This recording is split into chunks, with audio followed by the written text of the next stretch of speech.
பல விஷயங்களை அடியேனுக்கு ஆச்சாரியார் அனுகிரகித்துள்ளார். சிலவற்றை கூறுகிறேன், பட்டோலைப்படுத்திக் கொள்ளுங்கள்.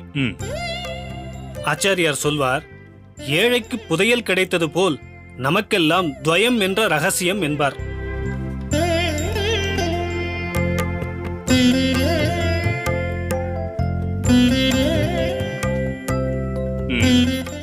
எழுதியாகிவிட்டது. மேலும் ஏதாவது முத்தாய்ப்பாக இருக்க அதையும் சொல்லி அருள வேண்டும். இருக்கிறது.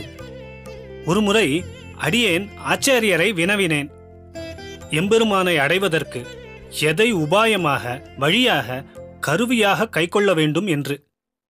அதற்கு ஆச்சாரியர் லௌகிக விஷயத்தைக் கொண்டே விளக்கினார். தன் புருஷனை வசீகரிக்க மனைவியானவள் தன் வடிவை பலவிதமான வஸ்துக்களால் அலங்காரங்கள் செய்து அழகுபடுத்திக் கொண்டாலே போதும். அதனாலேயே புருஷனாகப்பட்டவன் தன் மனைவி மேல் அதிக பிரீத்தி உடையவனாகி அன்புடன் ஈடுபட்டு இருப்பான். மனைவி இதை காட்டிலும் ஒரு உபாயம் தேட வேண்டியதே இல்லை. அதுபோலவே அனாதி காலமாக இந்த ஜீவாத்மாக்கள் எம்பெருமானின் சொரூபத்தை உணராமல் அறியாமை என்னும் அழுக்கு படிந்துள்ளவர்களாக இருக்கிறார்கள். அந்த அழுக்கோ மண்டிக் கிடக்கிறது. எம்பெருமானே புருஷோத்தமன். அதன்படி ஜீவாத்மா அவனுக்கு பாரியாளை போன்றவள்.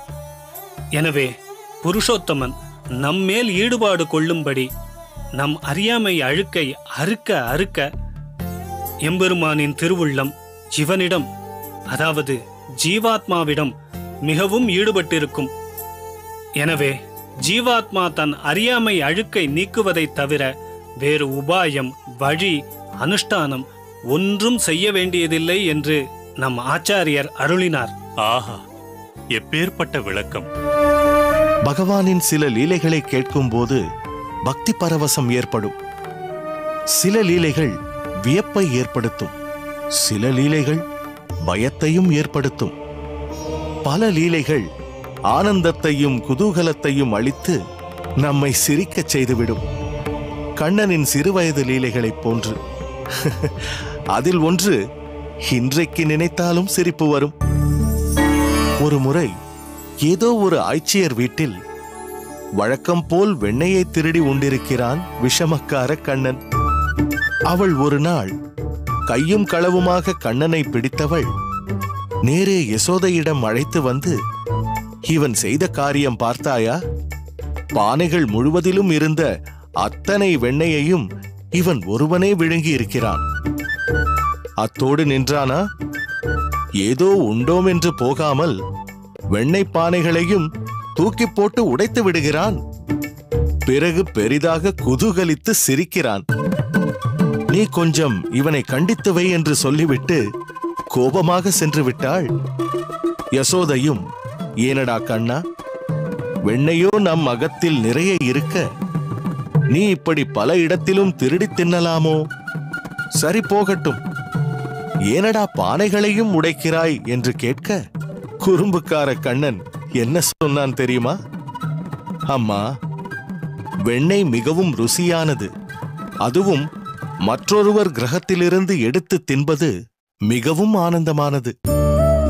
அதேபோல் பானை உடையும் சத்தம் நீ கேட்டிருக்கிறாயோ?